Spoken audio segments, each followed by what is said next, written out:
Hello, doing a quick recording here of Fortnite Chapter 2. We are going to be playing, solo game mode here, and the hardware that we're playing on is the Xeon E3 1270 paired with the GTX 970, and currently we're playing at epic settings. We'll be going over epic, high, medium, and low settings, all at 1920 by 1080p. And yeah, we're going to play the whole game mode out until we die. And yeah, you can watch the FPS counter at the top right hand corner, it's really small, or the top left hand corner where I have MSI Afterburner running. Yeah, the CPU, again, it's the Xeon E3 1270. It's the equivalent, like the exact equivalent of a i7 2600. Has a base frequency of 3.4 gigahertz, 4 cores, 8 threads, and it's from the Sandy Bridge architecture. And yeah, at the moment we're on epic settings, getting about 80, 86, 85, 83, 77, 72 FPS. Yeah, I won't be counting out the FPS like that the whole recording, so I will recommend you do just keep an eye out on the FPS counters. That'll give you the best idea of how the system performs. As well, we are... Oh, that's weird. How do we get out of this? Yeah, we are recording using NVIDIA Shadowplay. Oh, someone else is around here. We are recording using NVIDIA Shadowplay, which is pretty cool. So that is using the GTX 970 to record.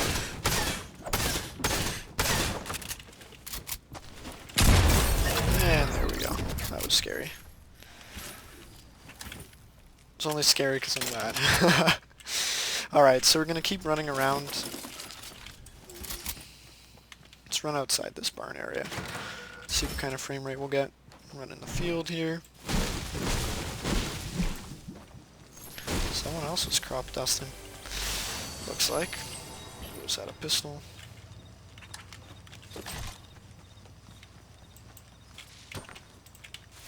Just gotta be careful.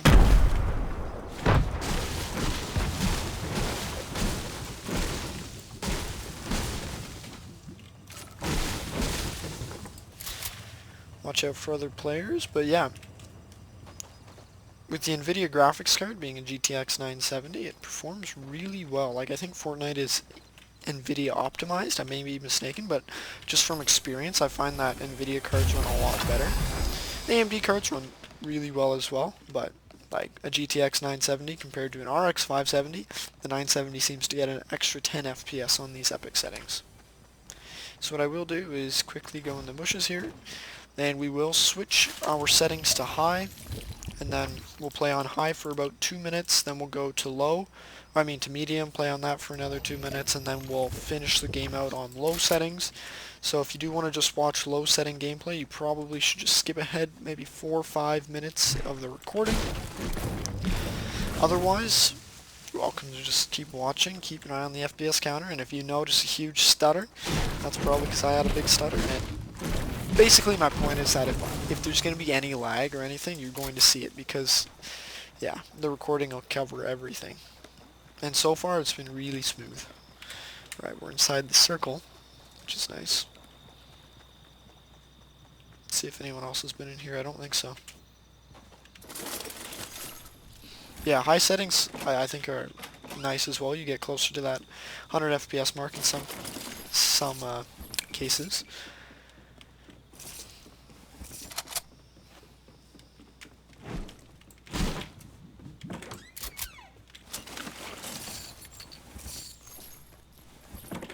Currently really smooth. We'll break it up here.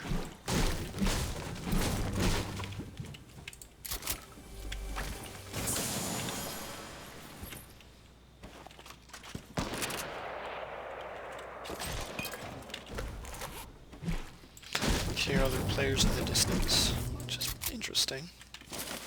As well, this system does have, the one I'm using right now to test, has 16 gigabytes of RAM, which is nice. Because we're using right now, MSI Afterburner is telling me we're using about 7.2 gigabytes of RAM, so that's quite a lot, just for having Fortnite open, and the recording software. Well, no, it's not recording software, it's part of the graphics card.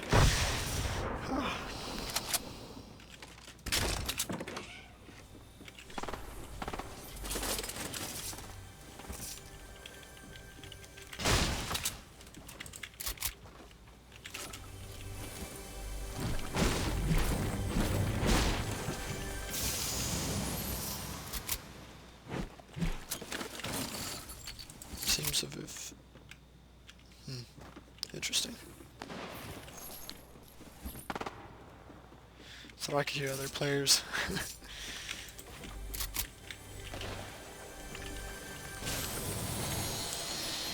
Alrighty. Oh, there are other players in the distance. I think it'd be best if we avoid them, perhaps. That way we have a better chance of testing out all the settings. What I will do now is switch the settings over to medium.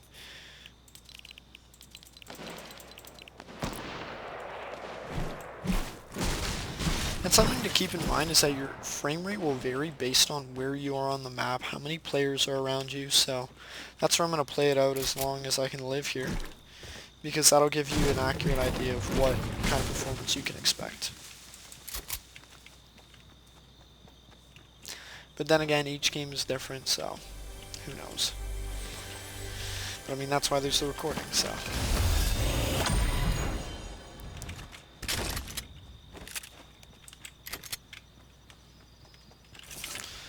I'll just run around here. Medium settings, getting over 100 FPS, which is nice. And yeah, the Xeon equivalent to the i7 2600 offers still really decent performance in 2019. I mean, it's getting to the end of 2019 now, but used materials at the upgrade bench. Interesting. I don't know what an upgrade bench is. This version of the game just came out, I don't know, Tuesday, which should be, yeah, yesterday actually, depending on when you see this video. Chapter 2 of Fortnite came out on... Oh my god, getting messages. Yeah, but Chapter 2 just came out on Tuesday, October 15th, from what I understand, and so I'm testing out all my systems again. Just give an update of different performance, because I know sometimes when there's a game that's updated, it drastically changes how the game will handle. And again, if you did skip ahead in the video and you're at this part now, you're playing on medium settings. Medium settings above 100 FPS. And not to waste any more time, I will switch it over to low.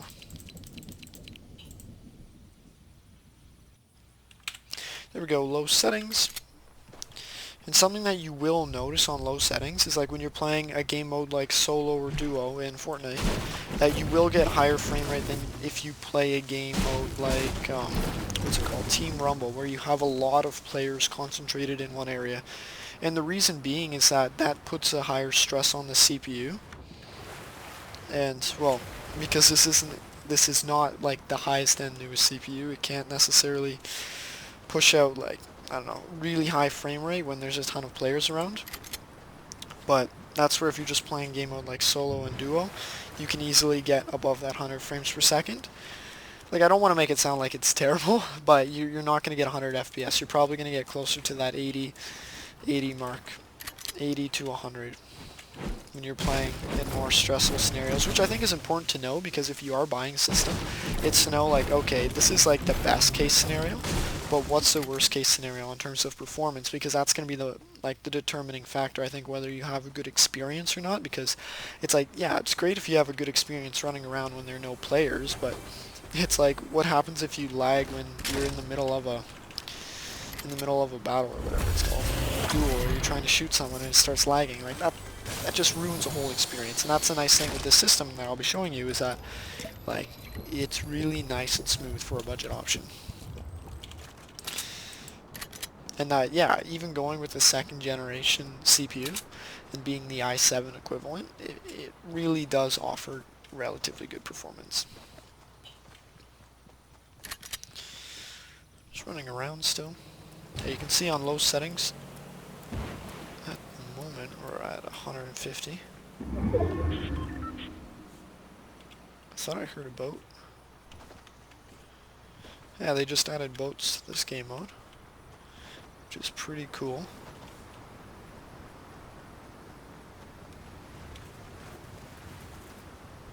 Maybe it's just a stream. Yeah, I'm pretty much gonna be quiet now, and I'll let you guys just watch the gameplay, because I don't know what else I can really say to help. So just play it out. Okay, let's grab this. Other important things to know is, yeah, just watch the FPS counter.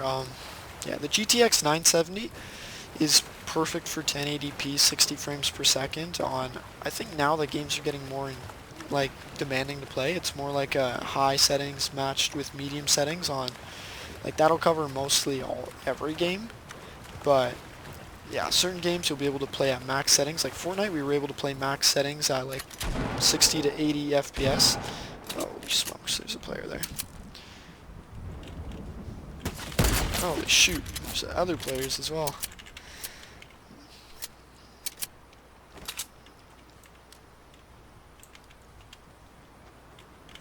No, there's no point trying to die. Obviously you're not trying to die, but... How'd we miss? No skill.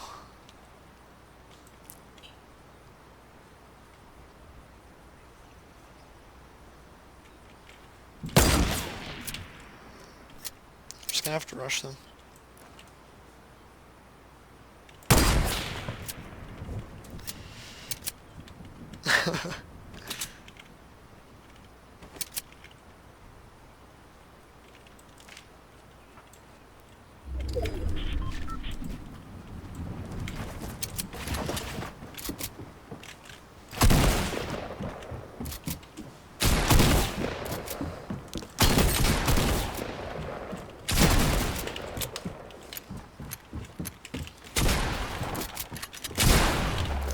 Where are they?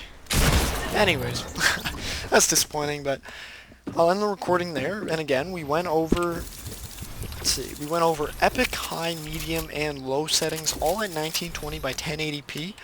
Again, the system that we're playing on it currently is the Xeon E3 1270 for the CPU, which is 4-core, 8-thread, 3.4 gigahertz, paired again with the GTX 970. And if you have any questions or you're interested, please feel free to reach out. Thanks.